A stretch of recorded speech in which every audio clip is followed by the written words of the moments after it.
주께서 나의 슬픔이 변하여 내게 춤이 되게 하시며 나의 베옷을 벗기고 기쁨으로 띄우셨나이다. 아멘. 우리의 간구, 우리의 기도를 들으시고 하나님께서 우리의 슬픔이 변하여 춤이 되게 하시고 또 그 슬픔의 베옷을 벗기시고 기쁨의 띠를 띄워주시는 줄 믿습니다. 그러나 이것이 이미 2000년 전에 예수 그리스도의 그 십자가로 말미암아 우리에게 이루어졌고 우리의 삶 가운데 나타나는 은혜요 축복인 줄 믿습니다. 그 십자가 사건으로 말미암아서 우리의 영원한 슬픔이 변하여 영원한 춤이 되었습니다. 그 슬픔의 베옷은 완전히 벗겨지고 그 하늘나라 기쁨으로 띄워진 줄 믿습니다. 그 하나님의 아들, 자녀된 은혜와 축복, 그 기쁨과 영광으로 살아가는 저와 여러분 가운데 이 일들이 경험되어지고 또 간증으로 쌓여가는 한 날 한 날 우리의 모든 인생의 걸음이 되시길 주의 이름으로 축복합니다. 여러분 혹시 살아가시면서 혹 여러분 스스로에게 내 삶은 이렇게 비참한데 다른 사람들은 어떻게 저렇게 행복할까라고 궁금해 하신 적이 있으십니까? 다른 사람들은 열정 가득한 예배를 드리는데 나는 왜 내 입조차도 떼는 것이 이렇게 어려울까? 내가 하나님의 임재를 어디서 놓치고 있는 건 아닐까 하는 생각을 해본 적이 있으십니까? 다른 사람들은 다 구원을 얻고 하는 일마다 다 잘 되는 것 같은데 나도 저들이 얻는 것을 나도 좀 얻고 살아가고 싶은데 어떻게 얻을 수 있는 방법은 없을까 생각하면서 자신이 군중 속에 그저 한 사람일 뿐이라고 느낀 적은 없으신지요? 오늘 우리가 함께 읽은 본문에 오랜 시간 철저하게 고립되고 소외된 한 여인이 나옵니다. 자신이 가진 질병으로 인해서 사람들과 함께 하지 못하고 멀찍이 떨어져 있어야만 했던 언제나 다른 사람들의 눈치를 봐야만 했고 또 누구도 그녀와는 말을 하려고 하지도 않았습니다. 아마 본인 스스로도 그 오랜 시간을 지나오면서 이렇게 산다 한들 무슨 소망이 있을까 그렇게 절망이 가득한 인생이었을 것입니다. 그렇게 그녀는 그 땅에 살고 있지만 그들과 함께 할 수 없는 철저히 고립된 다른 존재였습니다. 이 여인은 혈루증이라는 병으로 12년째 고통을 당하고 있습니다. 혈루증은 지속적으로 하혈을 하는 병입니다. 이 혈루증을 율법에서는 부정한 병이라고 정죄했고 또 이 병을 앓는 사람과 접촉하게 되어지면 그 사람 역시 부정하게 되는 것으로 간주했습니다. 그래서 사람들은 그녀와 같은 공간에 있는 것조차도 불편하고 불쾌했습니다. 때로는 대놓고 무안을 주며 다른 곳으로 가라고 내쫓았을 수도 있습니다. 본문 26절에 보면 이 여인의 그 비참한 상황을 구체적으로 설명하고 있습니다. 많은 의사에게 많은 괴로움을 받았고 또 가진 것도 다 허비하였으되 아무 효험이 없고 도리어 더 중하여졌다라고 말합니다. 그는 병을 고치려고 모든 노력을 다 쏟았습니다. 오랜 시간. 그러다 보니 모든 재산도 다 허비하게 되어집니다.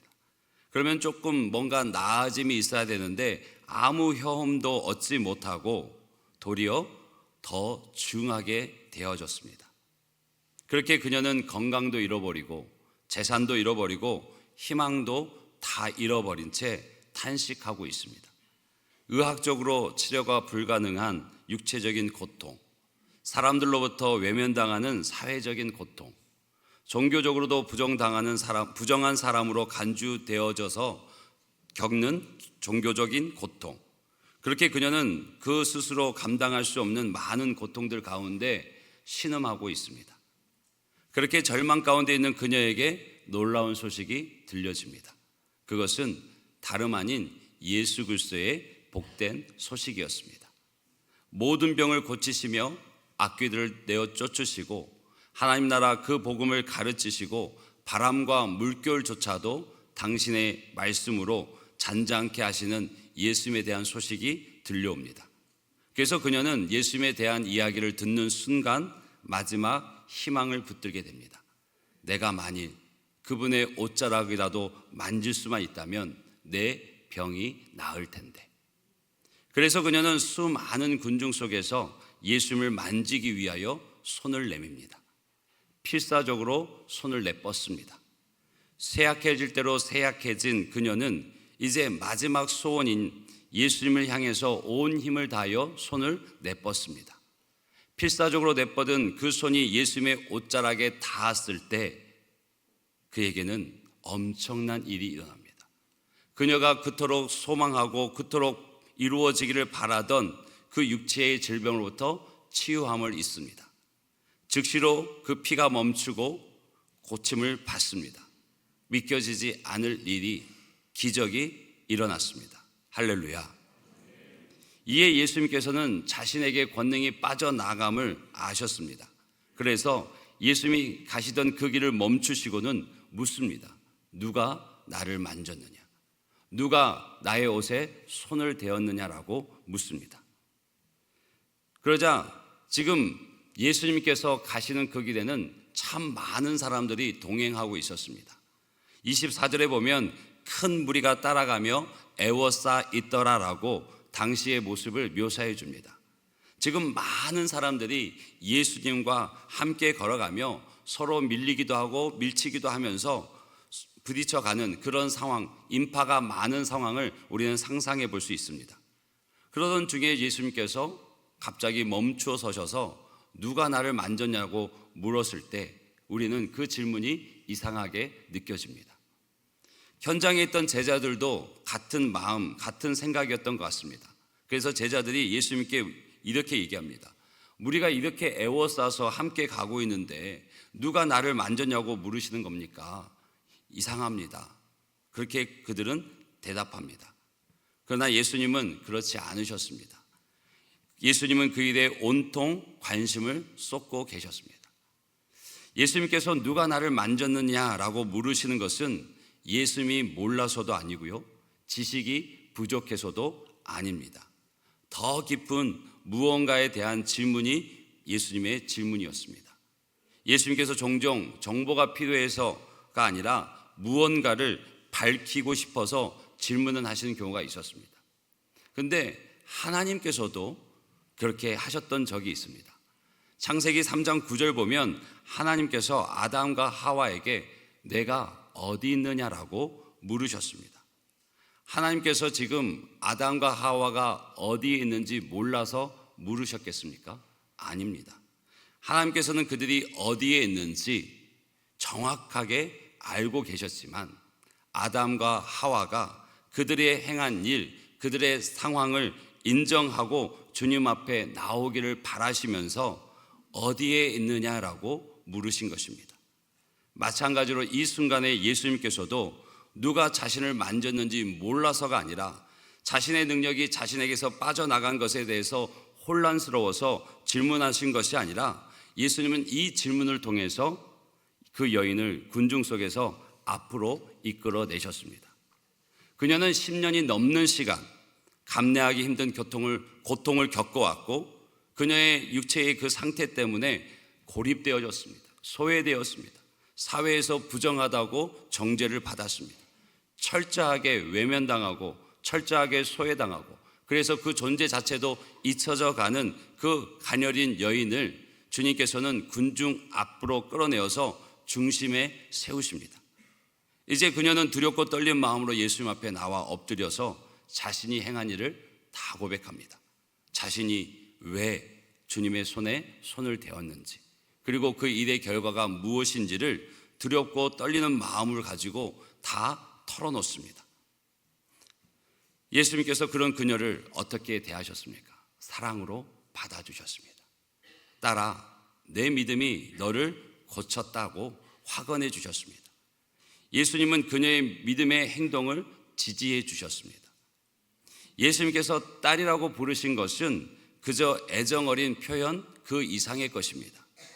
의미심장한 말씀입니다.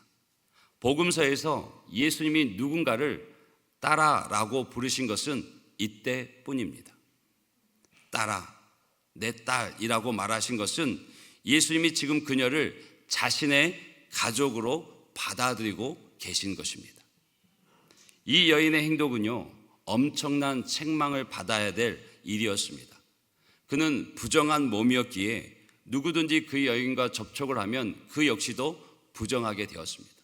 본인이 부정한 걸 알았고 자기와 부딪힌, 자기와 어쩔 수 없이 부딪혀진 그 사람도 부정하게 되는데, 자신이 의도를 가지고 의지적으로 누군가의 손을 대어서 그를 부정하게 할 수도 있는 일이 예수님께 손을 뻗는 일이었습니다.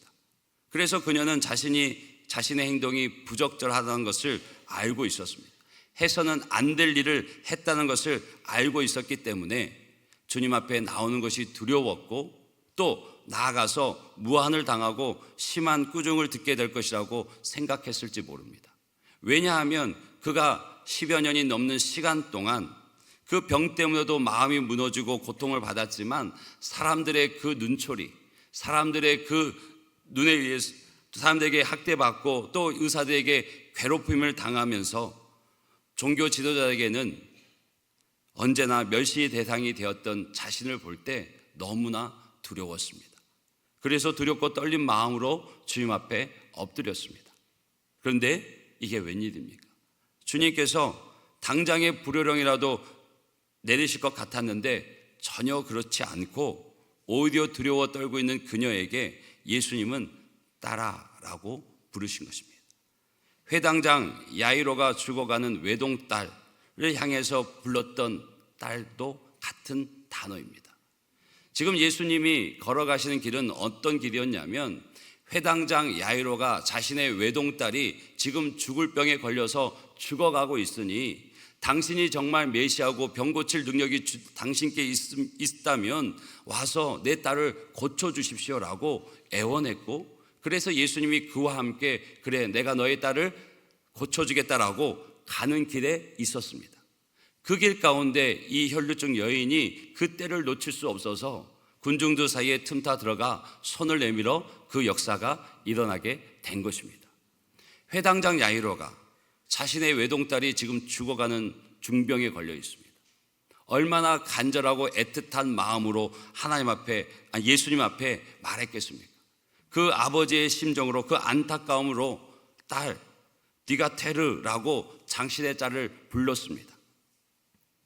이것은 그 아버지에게 딸을 잃는다는 것은 감당할 수 없는 슬픔이었고 아픔이었기 때문에 회당장으로서의 체면을 다 팽개치고 그 무명의 시골의 한 청년 랍비에게 무릎 꿇고서 살려달라고 간청했던 그 심정으로 불렀던 딸, 그 디가테르가 오늘 주님께서 그 혈루증 여인에게 부르시는 동일한 딸 디가테르였습니다. 그러므로 이 단어가 어떤 상징적인 의미가 있는 것도 아니고, 그녀의 이름을 몰라서 일반적으로 불렀던 말도 아니고, 실제로 아버지가 딸을 부를 때 사용하는 부녀지간의 그 단어였습니다.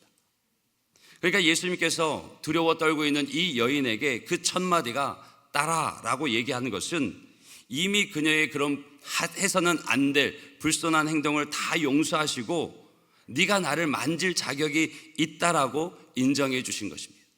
내가 너를 이미 용서했고, 용서할 뿐만 아니라 너를 이미 나를 언제라도 만질 수 있는 내 가족, 내 딸로 받아들였다라고 선언하신 것입니다. 우리는 예수님의 이 딸아라는 한마디 속에서 이 소외된 여인, 10년이 넘도록 고통당하고 누구에게도 관심조차 받지 못하고 철저하게 외면당하고 멸시의 눈초리에 있던 그 여인에게 하나님의 그 한없는 사랑이 부어지는 말이 되어졌습니다. 예수님은 그녀의 믿음을 계속해서 칭찬하십니다. 34절 보니 너의 믿음이 너를 구원하였다. 평안히 가라. 내 병에서 놓여 건강할지어다. 그 축복의 음성과 함께 그녀를 보내고 계십니다. 하나님이 주시는 평화, 그 샬롬이 너에게 있고 그 샬롬과 함께 가라고 말씀하십니다. 이제 너는 건강하고 기쁨이 넘치는 사람다운 삶을 살게 될 것이니 이제 평안하게 가라라고 얘기합니다. 이제 그녀는 온전하고 모든 속박으로부터 완전하게 해방된 주인공이 되었습니다. 할렐루야. 예수님은 이 여인을 육체적으로 치료하시고 또 그의 치유를 공개적으로 선포하심으로써 그녀가 사회적으로 누려졌던, 소외되었던 그 모든 것을 회복시켜 주시고 무엇보다도 영적으로 회복시켜 주셨습니다. 주님의 가정으로 초청해 주셨습니다. 예수님이 가시던 길을 멈추시고 굳이 누가 나를 만졌느냐고, 누가 내 옷에 손을 댔냐라고 물으신 이유가 바로 이것이었습니다. 여러분, 이 여인에게 그 순간 일어났던 일들을, 그 상황을 한번 상상해 보십시오. 이 여인은 10년 동안 평화를 알지 못했습니다. 그런데 이제 더 이상 불결한 존재로 취급받지 않고 더 이상 만질 수 없는 존재가 아니었고 더 이상 단절되고 고립되고 소외되는 존재가 아닙니다. 이제는 사랑하는 이와 얼굴을 부빌 수 있고 사랑하는 친구와 손을 맞붙잡고 걸어갈 수 있고 이제는 무리 안에서 군중 안에 있어도 누구도 그를 꺼려하지 않는 그런 사람이 되어졌습니다. 그녀의 삶은 영원히 바뀌었고 다시 완전히 새롭게 되어졌습니다. 이 은혜가 오늘 우리 가운데 주시는 큰 은혜가 될 줄로 믿습니다. 이 여인의 이야기를 왜 오늘 우리에게 들려주실까? 하나님께서는요, 우리의 삶에 말 못할 고민으로 인하여 힘들어하고 그 일로 인하여 마음이 깨어지고 실제 삶의 많은 영역이 무너져 버려서 혼란스러운 나의 삶을 주님께서 어떻게 기꺼이 떠맡으시는지를 이 여인의 이야기를 통해서 우리로 하여금 기억해내게끔 하십니다. 여러분이 누구이든 어디에 계시든 상관없습니다. 예수님은 여러분의 땅에 누워서 그분께 손을 내밀든 군중 속에서 그들을 해치고 하나님을 만지기 위해서 손을 내뻗든 상관이 없습니다. 하나님은 여러분이 예수님이 하실 수 있고 예수님이 여러분을 온전하게 만드실 수 있는 분이라는 것을 믿기를 원하십니다. 믿음이 있기를 원하십니다. 하나님께서 오늘 성경의 이야기를 통해서 저와 여러분에게 주시는 것은 무엇이냐면 하나님의 은혜가 필요한 존재가 바로 우리라는 것. 그 은혜를 필요하여 하나님 앞에 구할 때 하나님께서 그 은혜를 넘치도록 부어 주신다는 것입니다. 우리는 하나님의 은혜가 필요한 존재인 줄 믿습니다. 은혜 없이는 살아갈 수 없는 존재인 줄 믿습니다. 하나님의 은혜가 있기에 오늘 우리가 호흡하며 내일을 꿈꾸며 살아갈 수 있습니다. 그 은혜 안에서 우리는 때로는 삶에 예기치 못한 일들로 또 예기치 못한 상황들로 인해서 당황하고 주저앉을 수 있지만 주님께서 말씀하시는 것은 그때 나를 찾으라는 것입니다. 그때 나를 기억하라는 것입니다. 내가 너의 문제 가운데 함께함을 통하여서 그 문제를 회복시켜주고 너의 질병을 고쳐주고 너의 모든 일들 가운데 내가 너의 아버지됨을 나타내 주겠다라고 말씀하시는 것입니다. 바라기는 그 하나님을 의지하고 믿음으로 나아가는 저와 여러분이 되시길 주님으로 축복하십니다. 하나님은요, 우리를 너무도 사랑하시고 소중하게 여기십니다.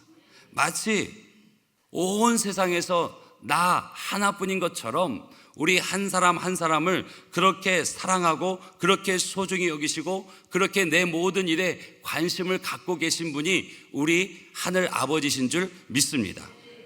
그래서 주님께서 지금도 우리에게 누가 나를 만졌느냐라고 묻고 계신 것입니다.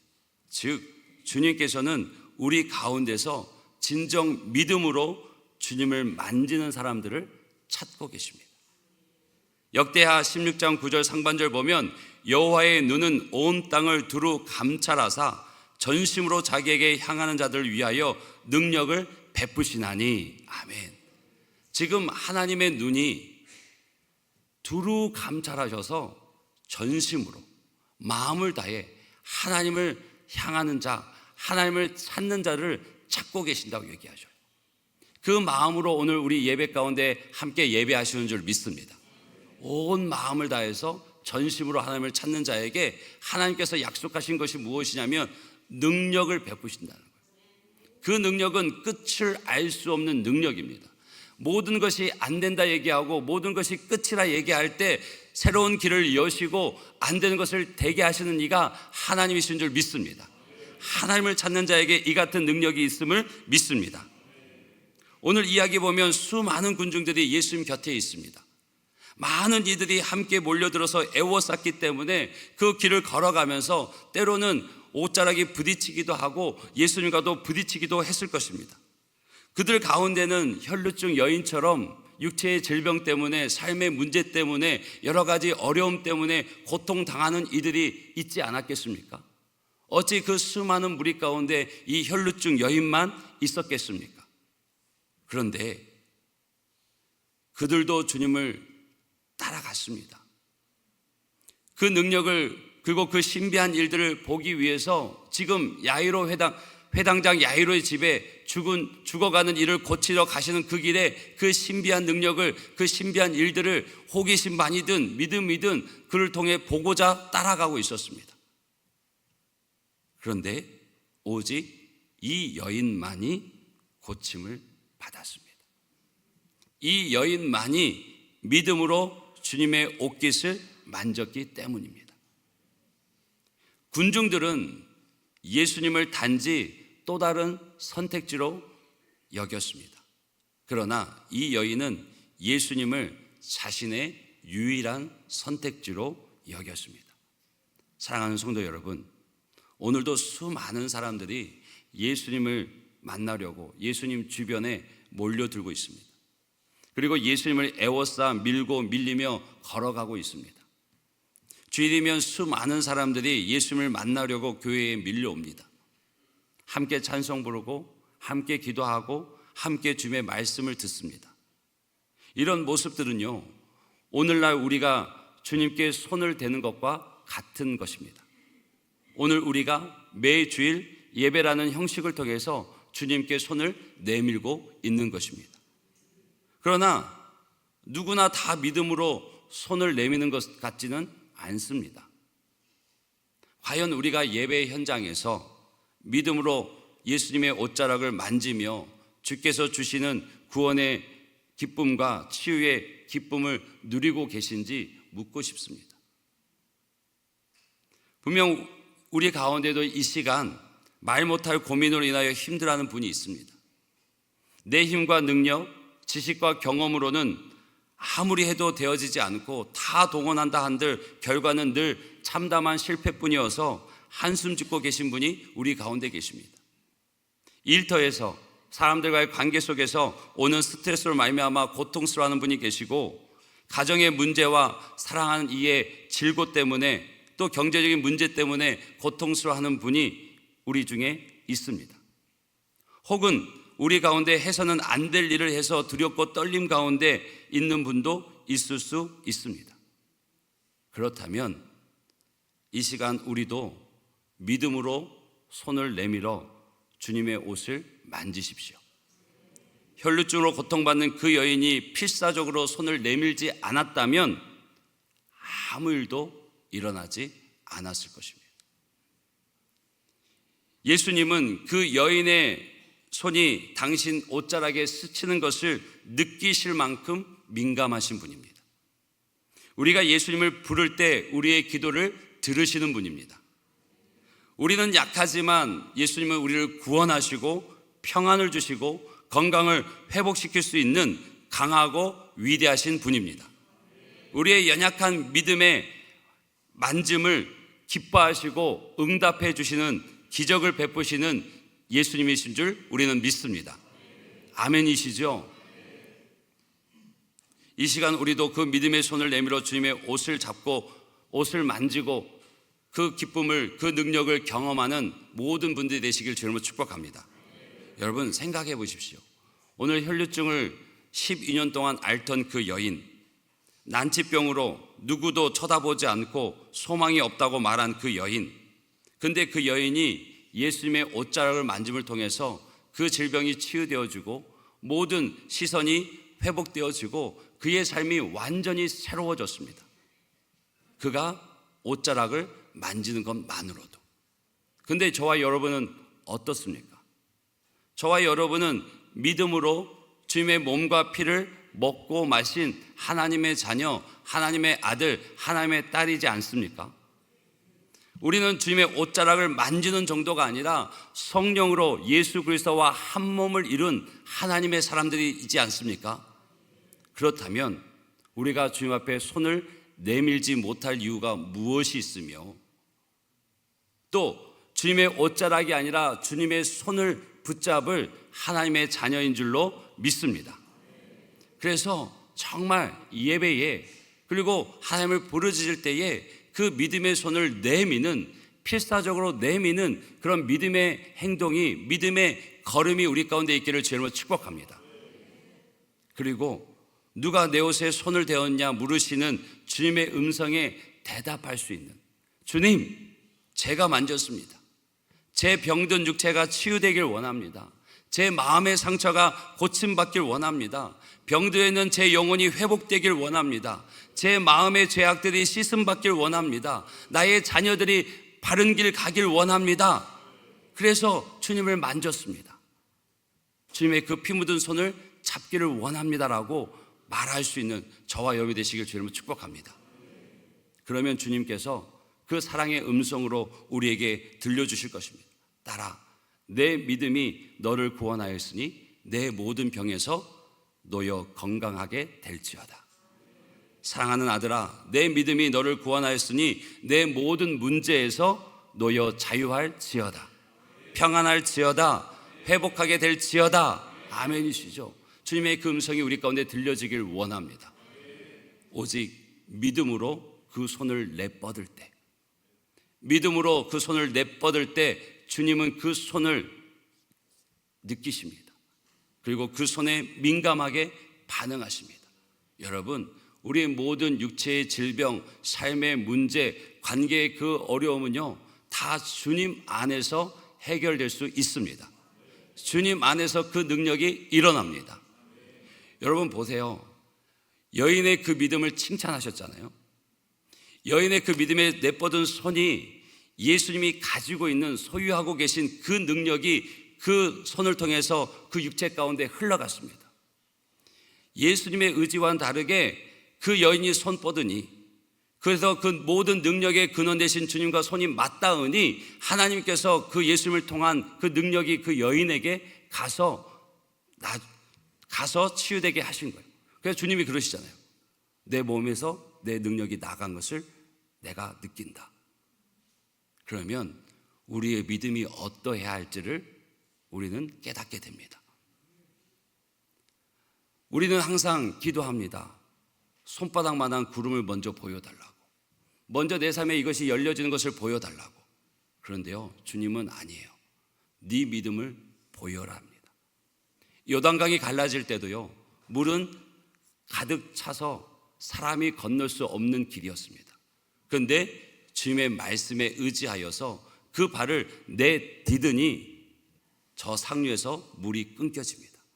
그래서 마른 땅과 같이 걸어갑니다. 여리고성은 왜 무너졌습니까?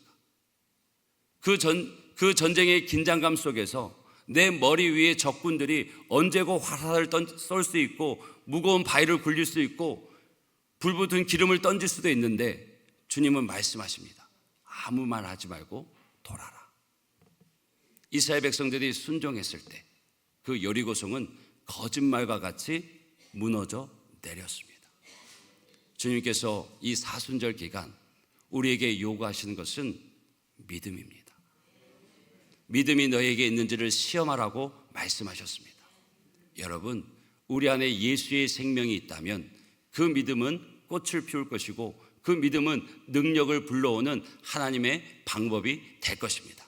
바라기는 우리 삶의 어떤 형편 가운데 놓여 있을지라도 그 모든 생명의 근원 되시고 능력의 근원 되신 그 하나님께, 그 예수님께 손을 내미는 우리가 되기를 주님으로 축복합니다.